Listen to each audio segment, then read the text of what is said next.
educator, but most importantly, through struggles of my own, I've been finding solutions that I'm excited to share with you. And today I want to talk about subscapular or shoulder blade pain. And maybe you have some pain in your upper back.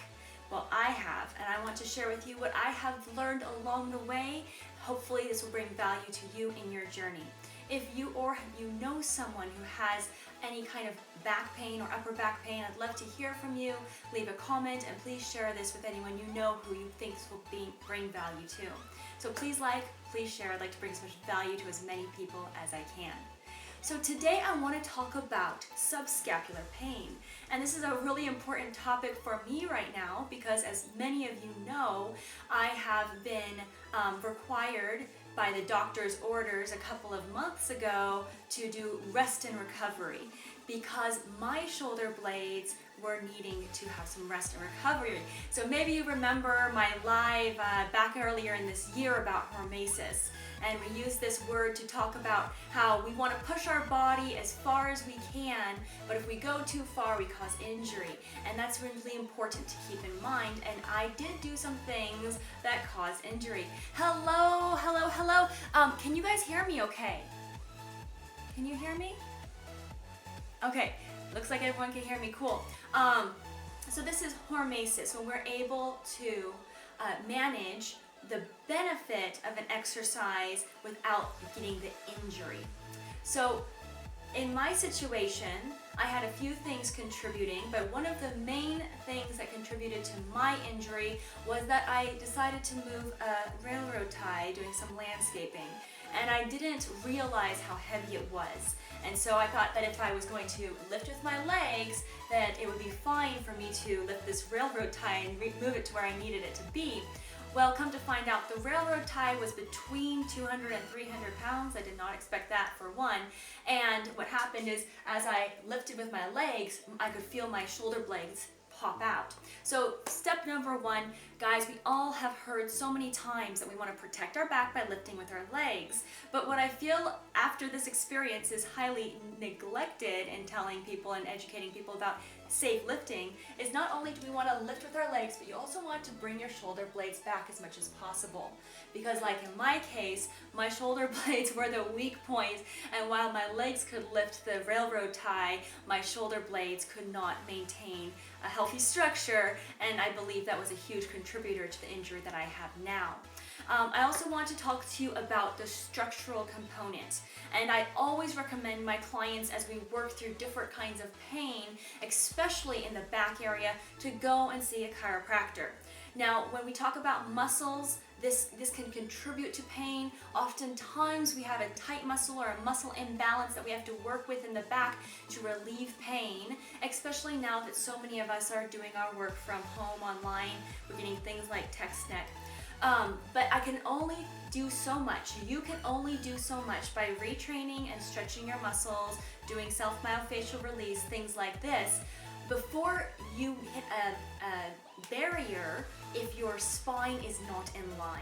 And so after rest and recovery was not helping me and my pain was increasing, I did go and find an amazing chiropractor, Dr. DeSessa. You could see him, he's going to be tagged in this video. If you are in the Southern California, Santa Clarita area, I highly recommend that you go and see him if you have any trouble with your back. This is why it's so important. If we have something out of whack in our structure, in our back, and in the spine, we can't fix that by only managing the muscles. It's going to be a joint effort. No pun intended. He has to put the joints back in place while we help the muscles to be relaxed and not imbalanced where they need to be. And so for me personally, my pain wasn't being managed until I started seeing my chiropractor. And once he did my first adjustment, I did feel immediately better, and it's been a increasing progressive story since then, where I have been feeling better and better, and I have had to do rest and recovery still and downgrade the load that I lift so my shoulder blades can heal. But I want to talk to you really quick about shoulder blades. This is what I really want you to get from this video. So our shoulder blades can protract, go out, and they can retract. This is subscapular protraction and retraction.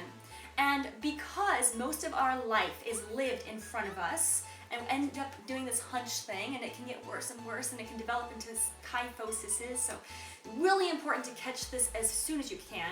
By the way, kyphosis, this is what you see when people are hunchbacked. If it's not genetic, then a lot of the time the lifestyle that is contributing to it is that your shoulder blades are protracting, your pectoral muscles here in front aren't needing to stretch out, so they are getting shorter and tighter until you are really caged up into this kind of hunchback position.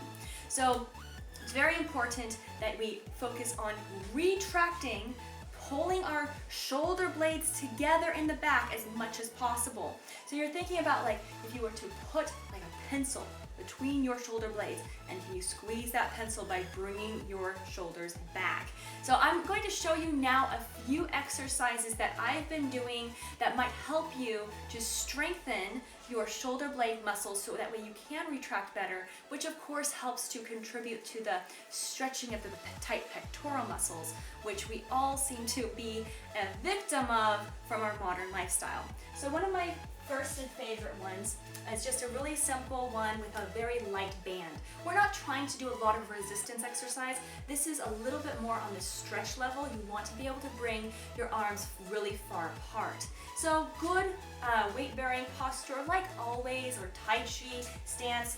Your feet are about shoulder width apart, your hips are tucked up, your core is engaged. You're going to put this right below your wrists. We don't want to like bend your wrist or anything. That's a really comfortable place. And now you're going to bring this band across and bring your shoulder blades together while you do it. Okay? Now I recommend holding the retraction for at least a count of 5 and doing about 10 reps. And then relax. You don't have to come all the way back to slack. That just kind of wastes time. And then bring it back and breathe deeply and retract those shoulder blades. I think you're gonna find it feels really, really good. 5, 4, 3, 2, 1, and relax and pull it back. 5, 4, 3, 2, 1.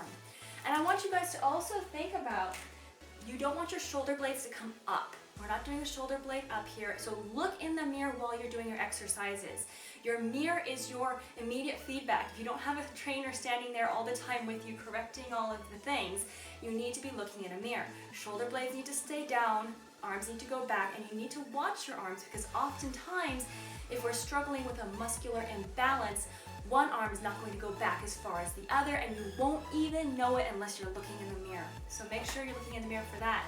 Now the next one I'm going to do, I'm using really light weights. Like I said, I'm still on a little bit of the recovery mode. I'm just starting to pick up some of my favorite exercises again. I'm so excited. But we're going to do a tricep kickback. Now I love this exercise because, like everyone else in the world, we don't want a lot of after wave, right? So being able to practice tightening those triceps is really great aesthetically, and also just to keep those tricep muscles strong. But when you're doing this exercise, also focus on squeezing your shoulder blades together, bringing your chest out, stretching the pectorals back. Okay, so same kind of thing.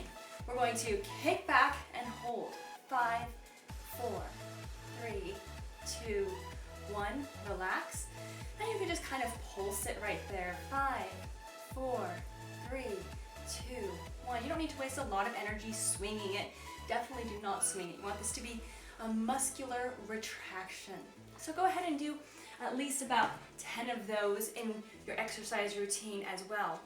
I want to talk to you really quick as well as how this is going to help you with your breathing. Now I have worked with people with kyphosis before, that hunchback, and guys, it's not just aesthetic. As the kyphosis gets worse, they're crunching their lungs, and eventually it starts to cause trouble breathing. And the fact of the matter is, if we are not working on retracting our shoulder blades, bringing our shoulder blades back, stretching out our pectorals, our breathing levels are cramped as well. So you want to make sure that you're doing lots of exercises that give your body the opportunity to stretch and strengthen the shoulder blades. All right, guys, I hope that you can keep your upper back in good shape. If you have any questions about this or anything regards to health, nutrition, or fitness, please message me. Now, I wouldn't be complete in this video without mentioning what else I'm doing to really help progress my recovery. and that is I'm making sure that I am getting my body the nutrition that it needs. So I'm taking a AM/PM multivitamin through the Complete Nutrition System that I love and coach with. And I'm also using my Complete Nutrition System's joint support. And I'm really happy with my results. Like I said, as soon as the spine was getting back in place, my body has been responding very well. So if you have any questions about these or how to get your wholesale account set up so you can save 25%, let me know. I also need to tell you that I have an opportunity for any of those who are motivated to take their health seriously for an additional income. So please like, please share. I'd like to help as many people as I can. I hope you have a wonderful day and a lifestyle to thrive. Thanks for watching.